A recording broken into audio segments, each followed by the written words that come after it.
Dari tahun 1547 hingga 1584, Ivan yang mengerikan memerintah sebagai Tsar pertama Rusia.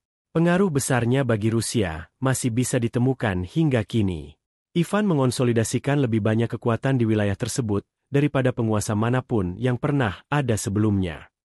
Ivan Vasilievich dikenal karena mengobarkan perang berdarah melawan musuh-musuhnya dan melakukan pembantaian terhadap rakyatnya sendiri. Dia bisa menjadi sangat brutal terhadap keluarganya, dan bahkan membunuh putranya sendiri dalam salah satu kemarahannya yang terkenal. Dengan kata lain, mudah untuk melihat bagaimana dia mendapat julukan menakutkan, The Terrible atau yang mengerikan. Tahun-tahun awal yang penuh gejolak. Ivan IV Vasilievich lahir pada tanggal 25 Agustus 1530. Ayahnya Vasili III sebagai seorang pangeran. Tugas Ivan yang paling utama adalah memungut pajak untuk penguasa Mongol di Rusia. Di masa itu, Mongol memerintah melalui kekerasan dan kebrutalan. Mengingat struktur kekuasaan ini, tidak mengherankan jika para bangsawan Rusia lebih tertarik untuk menjarah para petani. Ironisnya, para bangsawan tidak bekerja sama untuk mengusir kekaisaran Mongol yang sedang menurun kejayaannya. Setiap orang yang berusaha untuk melawan penguasa Mongol akan dieksekusi dengan cara diinjak-injak sampai mati oleh kuda poni. Maka tidak heran jika para adipati dan bangsawan lain lebih memilih untuk mengisi kantong sendiri dan melindungi status quo. Ivan dirundung oleh para bangsawan. Setelah kematian ayahnya, Ivan resmi menjadi Pangeran Muskovi. Meski statusnya pangeran, ia berada di bawah kekuasaan bangsawan setempat. Orang-orang ini membutuhkan perlindungan yang diberikan oleh seorang pangeran untuk menjaga formalitas pemerintahan lokal. Namun kenyataannya, mereka tidak berencana membiarkan Ivan tumbuh menjadi seorang pemimpin.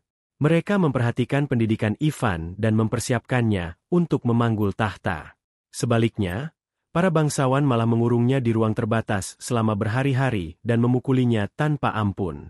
Pada hari-hari baik, Ivan mudah dikurung di halaman istana atau di kamar ibunya. Namun bangsawan dari klan Shuisky dan Belsky meracuni sang ibu ketika Ivan berusia 8 tahun. Yatim piatu, lemah secara fisik karena kekurangan gizi, dan ketakutan, Ivan menyadari bahwa satu-satunya harapannya adalah berteman dengan para bangsawan.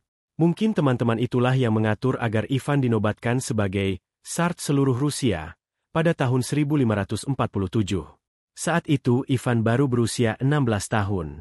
Lambat laun, kebebasan bergerak Ivan meningkat. Ia mulai menjalin aliansi di kalangan bangsawan. Kemudian, dia mulai mengonsolidasikan kekuasaannya. Merebut kekuasaan di Rusia abad ke-16. Namun mengapa Ivan mau menjalin aliansi dengan para bangsawan? Bukankah dulu mereka kerap menyiksanya? Masih menderita di bawah kekuasaan Mongol, Rusia menghabiskan sebagian besar tahun 1550-an menghadapi kekeringan dan kelaparan yang terjadi setelahnya. Selain itu juga invasi Tartar, perang dengan Lituania, gangguan dalam negeri, dan embargo perdagangan oleh Polandia dan Swedia. Terlebih lagi, istri pertama Ivan meninggal pada tahun 1560 dan dia yakin bahwa istrinya telah diracun. Yang mengejutkan, ia bukan satu-satunya dari 8 istri Ivan yang mengalami nasib mengerikan ini. Kematian itu diduga terjadi di tangan musuh-musuhnya. Namun kematian istri pertamanya sangat memukulnya. Peristiwa itu pun mendorongnya ke dalam depresi. Memilih waktu yang pas, Pangeran Andrei Kurbsky memilih momen ini untuk membelot ke Lituania. Kurbsky membawa serta sebagian pasukan Ivan dan mulai menghancurkan wilayah Rusia di barat laut. Ivan menanggapi masalah ini dengan cara yang mengejutkan, yaitu dengan mengundurkan diri. Pada tahun 1564, Ivan pensiun ke tanah miliknya dan mengirimkan beberapa surat publik yang mengumumkan pengunduran dirinya. Ia menyalahkan para bangsawan atas semua kemalangan Rusia. Surat-surat itu ditulis dengan gaya kuno, namun pesannya jelas, "Kamu sendirian, Rusia. Semoga Anda suka tidak memiliki tsar." Kalau dipikir-pikir lagi, pengunduran diri tersebut tampak seperti langkah politik yang licik. Pada saat ia mengundurkan diri, Ivan menghabiskan lebih dari 1 dekade mengumpulkan kekuasaan. Ia bahkan mencapai titik di mana pemerintah tidak dapat bekerja tanpa dirinya. Kecaman besarnya mungkin dimaksudkan untuk mengobarkan semangat kaum tani, agar mendorong para bangsawan agar menyerah. Bagaimanapun, Dia sudah menyiapkan persyaratannya ketika para bangsawan datang kembali kepadanya. Bagaimana Tsar pertama Rusia mengubah negerinya? Untuk sementara, Ivan bersikap seolah enggan untuk kembali ke pemerintahan.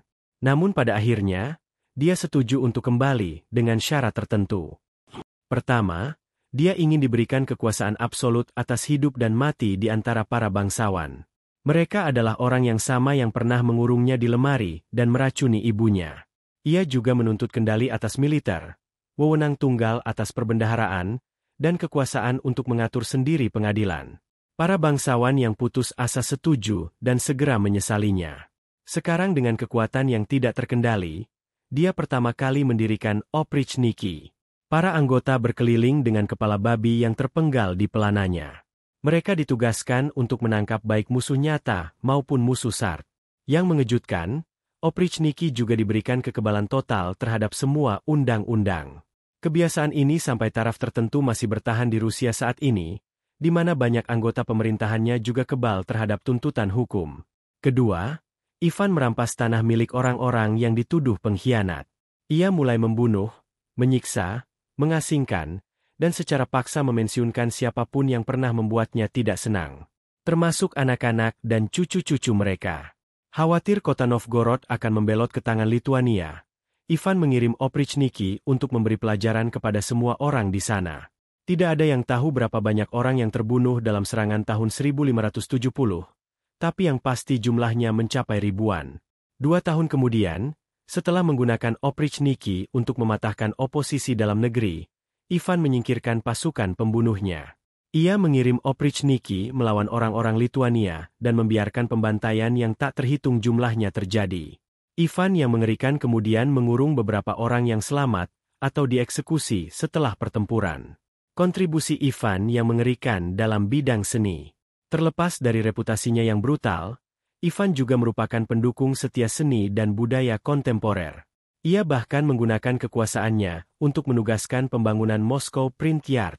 Moscow Print Yard memperkenalkan mesin cetak pertama ke Rusia tersebut pada tahun 1553. Tempat percetakan awalnya berfokus pada teks-teks keagamaan, kemudian diperluas cakupannya hingga mencakup buku-buku pedoman sejarah.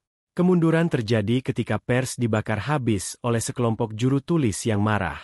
Mereka merasa mata pencahariannya terancam. Namun tak lama kemudian, segalanya kembali normal dan Moscow Print Yard kembali menjadi percetakan yang berfungsi penuh. Ivan yang mengerikan juga bertanggung jawab atas beberapa arsitektur paling ikonik di Moskow. Dia menugaskan Katedral Saint Basil yang indah. Katedral itu adalah salah satu situs arsitektur paling dikenal dan dicintai di Moskow. Menurut legenda, Ivan sangat terkesan dengan karya arsiteknya di Katedral Saint Basil sehingga ia membuat buta mata arsitek dan semua pekerjanya. Tujuannya agar mereka tidak akan pernah bisa menciptakan sesuatu yang seindah ini lagi. Untungnya, sebagian besar sejarawan berpendapat bahwa cerita ini tidak benar. Pasalnya, Ivan tampaknya mempekerjakan orang yang sama untuk membangun keajaiban arsitektur lebih lanjut setelah katedral terkenal itu. Menariknya, Ivan sendiri juga berkecimpung di bidang seni. Dia adalah seorang penyair dan komposer yang sangat berbakat, sebagaimana dibuktikan oleh himne liturgi ortodoksnya, Stichiron No. 1 untuk menghormati Santo Petrus.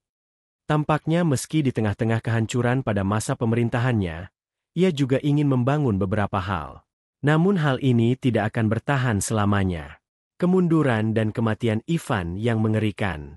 Selama 12 tahun sisa masa pemerintahannya, Ivan yang mengerikan tampaknya berniat meneror negerinya. Dia memimpin perang, di atas perang lain yang telah dia lakukan, melawan kehanan yang masih ada. Ia juga menghancurkan Tartar untuk selamanya.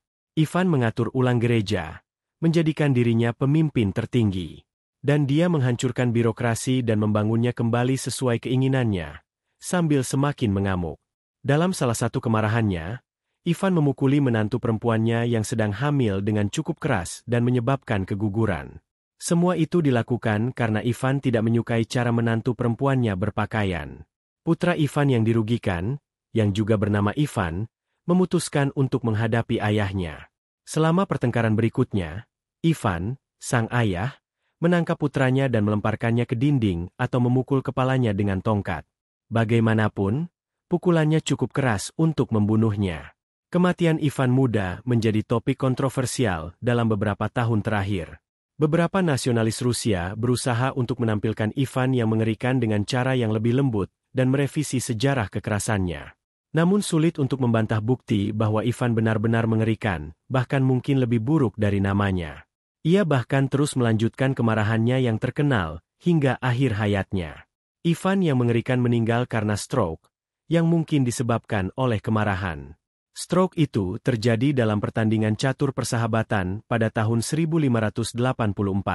Mengingat bagaimana ia telah membunuh ahli warisnya 2 tahun sebelumnya, mahkotanya adalah diwariskan kepada putra Ivan yang memiliki masalah mental, Feodor. Feodor memimpin kekaisaran ayahnya dan meninggal pada tahun 1598. Periode setelah kematian Feodor dikenal sebagai era masalah, yang membuka babak baru yang penuh gejolak dalam sejarah Rusia.